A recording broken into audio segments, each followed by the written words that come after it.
ಅಂಬೇಡ್ಕರ್ಗೆ, ಜೈ ಬೋಲೋ ವಿಶ್ವಗುರು ಡಾಕ್ಟರ್ ಬಾಬಾ ಸಾಹೇಬ್ ಅಂಬೇಡ್ಕರ್ಗೆ. ಬಂಧುಗಳೇ, ಎಲ್ರಿಗೂ ಗೊತ್ತಿದೆ ಯಾಕೆ ಈ ದಿನ ನಾವು ಬಂದು ಮಾಡ್ತಾ ಇದ್ದೀವಿ ಅಂತ ಅಂದ್ಬಿಟ್ಟು. ಈಗಾಗಲೇ ನಮ್ಮ ಹಿರಿಯ ಮುಖಂಡರು ಬೆಳಗ್ಗೆ ತಿಳಿಸಿರ್ತಾರೆ. ಅದ್ರ ಸಲ ನಾನು ತಮ್ಮ ಗಮನಕ್ಕೆ ತರ್ತೀನಿ. BR ಗವಾಯಿ ಅವರು ಈ ದೇಶದ ಸರ್ವೋಚ್ಚ ನ್ಯಾಯಾಲಯದ ಜಸ್ಟಿಸ್, ಸುಪ್ರೀಂ ಕೋರ್ಟ್ನ ಮುಖ್ಯ ನ್ಯಾಯಮೂರ್ತಿಗಳು. ಅವರ ಮೇಲೆ ಒಬ್ಬ ಅವಿವೇಕಿ ಮತಾಂಧ, ಕೋಮುವಾದಿ ಶಕ್ತಿಯ ಮತಾಂಧ ರಾಕೇಶ್ ಕಿಶೋರ್ ಅವಿವೇಕಿ ತನ್ನ ಫೋನ್ ಹಲ್ಲೆ ಮಾಡ್ತಾನೆ. ಆ ಮತಾಂಧನಿಗೆ, ಅವರಿಗೆ ಸಪೋರ್ಟ್ ಮಾಡೋ ಶಕ್ತಿಗಳಿಗೆ ಈ ಒಂದು ಕರೆ ಕೊಡ್ತಾ ಇದ್ದೀನಿ. ನಮ್ಮ ಕಾಲಲ್ಲೂ ಶೂ ಇದೆ, ಆದ್ರೆ ನಾವು ಅದನ್ನ ಬಳಸೋದಿಲ್ಲ. ಆ ಬಳಸೋದು ತಗೊಂಡ್ರಿ ನೀವು. ನಮ್ಮ ಕಾಲಲ್ಲೂ ಶೂ ಇದೆ, ನಮಗೂ ಚಪ್ಪಲಿ ಇದೆ, ನಮ್ದು ಬ್ರಾಂಡೆಡ್. ನಿಮ್ಮ ಒಂದು ಕೋಮುವಾದಿ ಶಕ್ತಿಗಳು ಮಿಂಚಿ ಮೀರಿದ್ರೆ ನಮ್ಮ ಪ್ರಿಯಾಂಕರಿಗೆ ಕರೆ ಕೊಟ್ಟಿದ್ದಾರೆ. ನೀಲಿ ಅಂಗಿ ನೀವು ತೋರಬೇಕಾಗುತ್ತೆ. ಈ ಒಂದು ಸಮಾಜದಲ್ಲಿ ನಾವು ಕೋಮುವಾದವನ್ನ ಮಟ್ಟಾಗಬೇಕಂದ್ರೆ, ಸಮಾಜವಾದವನ್ನು ಉಳಿಸ್ಬೇಕಂತಂದ್ರೆ ನೀಲಿ ಬಾವುಟ ರಾರಾಜಿಸಬೇಕು ಅಂತ ಅಂದ್ಬಿಟ್ಟು.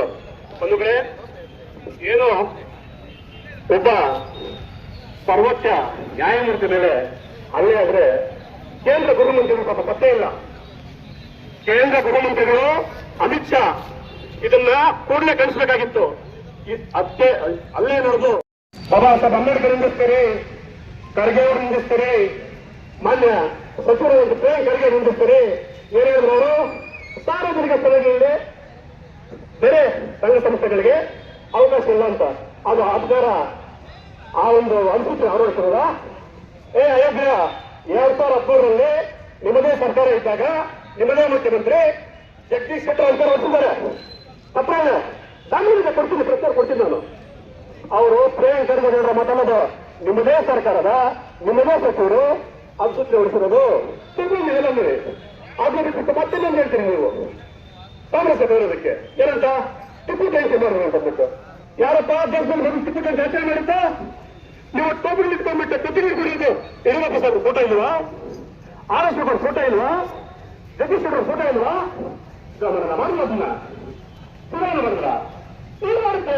ಅದನ್ನ ಮಾಡ್ತಿರೋದು ನೀವು ಮಾಡಿದ್ರೆ ಪರಿಸ್ಥಿತಿ ತಂದಿದೆ. ಅದರಿಂದ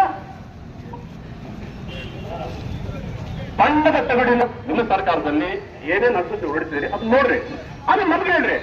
ಅದನ್ನ ಬಿಟ್ಬಿಟ್ಟು ಸಮಾಜದಲ್ಲಿ ಕ್ರಾಂತಿಗಳನ್ನು ಬಿಟ್ಟು ಈ ರೀತಿ ನೀವು ಹೊರಗಿರೋದನ್ನ ಮಾಡಕ್ ಬಂದ್ರೆ ದೇಶದಲ್ಲಿ ಇದನ್ನ ನಾವು ಯಾವತ್ತೂ ಕಾನೂನನ್ನ ಕೈಗೆತ್ತಿರೋದಿಲ್ಲ. ನಮಗೆ ಕಾನೂನೊಂದು ಅಪಾರವಾದ ಗೌರವ ಇದೆ. ಈ ದೇಶದ ಒಂದು ಅಣೆಬರಹ ಬರೆದವರು ಬಾಬಾ ಸಾಹೇಬ್ ಅಂಬೇಡ್ಕರ್ ಅವರು. ಈ ವಿಷಯ ಒಪ್ಪುತ್ತಾರನ, ಈ ವಿಶ್ವ ಅವ್ರು ಏನಂತಂದ್ರೆ ಮಹಾನ್ ಶಕ್ತಿ, ಮಹಾನ್ ಚೇತನ, ಒಂದು ಮಹಾನ್ ಶಕ್ತಿ.